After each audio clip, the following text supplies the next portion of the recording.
Houston, tenemos un problema. Y uno bastante grande. A pesar de que la palabra patriotismo viene a nuestra mente cada vez que hablamos de Estados Unidos, y de que seguramente pensemos que allí la unidad territorial es absoluta, hoy vamos a ver que esto no es tan así. El tío Sam también tiene fronteras complicadas dentro de su propio país. Y hoy en Memorias de Pez os vamos a contar por qué el gobierno de los Estados Unidos tiene un miedo atroz a Texas. Así que en el vídeo de hoy vamos a responder a varias preguntas. ¿Qué narices está pasando en la frontera sur de Estados Unidos? ¿Puede el estado de los Rangers y los vaqueros poner en jaque las decisiones de la Casa Blanca? ¿Podría Texas independizarse? Pues no os vayáis, que os vamos a hablar del Texit. Hagamos un repaso de la actualidad. El gobernador de Texas, Greg Abbott, del Partido Republicano, ha tomado una decisión clave que ha pasado por encima de las decisiones tomadas por el Tribunal Supremo. ¿De qué estamos hablando? Pues de volver a cerrar la valla que Texas colocó en la frontera con México para evitar el paso de inmigrantes y que se había vuelto a abrir. Según Abbott, Texas tiene un derecho constitucional a defenderse y acusó al presidente estadounidense Joe Biden de haber abdicado su responsabilidad en la protección de la frontera. El vicegobernador republicano llegó a afirmar que si los agentes de la patrulla fronteriza quitan el alambre, los soldados de la Guardia Nacional lo volverán a colocar durante la noche. De hecho, la Guardia Nacional de Texas ha establecido barreras que restringen el derecho de la patrulla fronteriza a ciertas áreas de la frontera, cubriendo casi todo el terreno fronterizo entre Ciudad Juárez, en México, y El Paso, en Estados Unidos. Esto ha dificultado la capacidad de la patrulla fronteriza para prestar auxilio a los migrantes en ciertas situaciones. Vamos, que el gobierno demócrata de Biden ha entrado en un conflicto de narices con los republicanos en Texas. A nadie se le escapa que todo este lío ha sucedido en el año electoral en el que vuelve Trump, así que la cena está servida. Al margen de la cuestión sobre la inmigración, que está en un punto récord de cruces ilegales por los cuales los inmigrantes están perdiendo la vida, las acciones del gobernador de Texas han puesto en jaque al gobierno y han evidenciado la fragilidad que tiene el gobierno federal respecto a su relación con los estados. Por supuesto, la ultraderecha más demencial del país ha formado el Ejército de Dios y ya se ha movilizado para luchar contra una supuesta invasión desde el sur. Sí, amigos, cosas que pasan en Estados Unidos.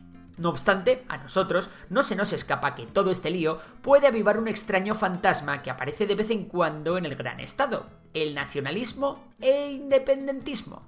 Como siempre, comenzamos con un repasito de historia y geografía para explicar este lío. Como muchos sabréis, Texas se independizó de México en 1836, tras una serie de conflictos conocidos como la Revolución de Texas. Este periodo incluyó varios eventos famosos como la Batalla del Álamo y culminó en la formación de la República de Texas. Esto, amigos, es de vital importancia porque convierte a Texas en el único de los estados del sur que se independizó por sí mismo de México y que además fue totalmente independiente durante casi 10 años. El resto de los estados sureños que pertenecían a México fueron cedidos a los Estados Unidos en 1848 tras el fin de la guerra entre ambas potencias. No obstante, Texas se unió a los Estados Unidos algo antes, en 1845. De hecho, su unión fue el desencadenante para la guerra de la que os hemos hablado. Es importante decir que esta unión, a pesar de ser apoyada por la mayoría de tejanos, también era criticada y rechazada por muchos otros. Todo este rollo que os hemos contado viene a decir una cosa: Texas tiene una enorme identidad propia, pero aún hay más. Texas es enorme, un territorio gigantesco de cerca de 700.000 kilómetros cuadrados que si lo calcásemos en el mapa de Europa solo sería superado en extensión por Rusia. Respecto al mapamundi, Texas ocuparía la 15ª posición de países más grandes. Loquísimo, ¿no?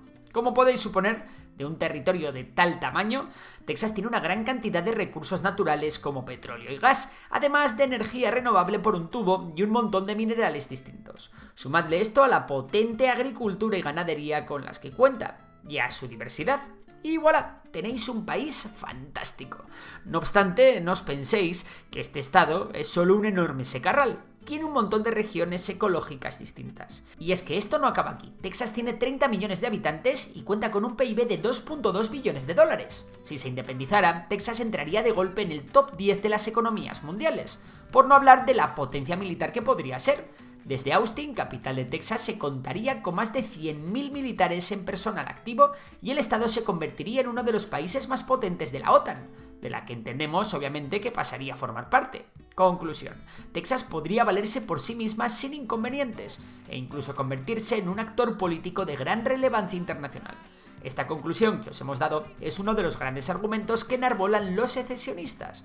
Pero hay más, y es que resulta que a día de hoy la política en Texas a menudo difiere de las de otras regiones de Estados Unidos. Más allá del lío actual, esto incluye opiniones sobre el gobierno federal, políticas fiscales, regulaciones y derechos de las armas. Por ejemplo, Texas, como líder en la producción de petróleo y gas, a menudo ha resistido las regulaciones federales medioambientales, que percibe como restrictivas o perjudiciales para la industria energética. Otro ejemplo es el de las armas. Como sabéis todos, en Texas las leyes son mucho más permisivas al respecto y en general hay una resistencia significativa a las propuestas de control de armas a nivel federal.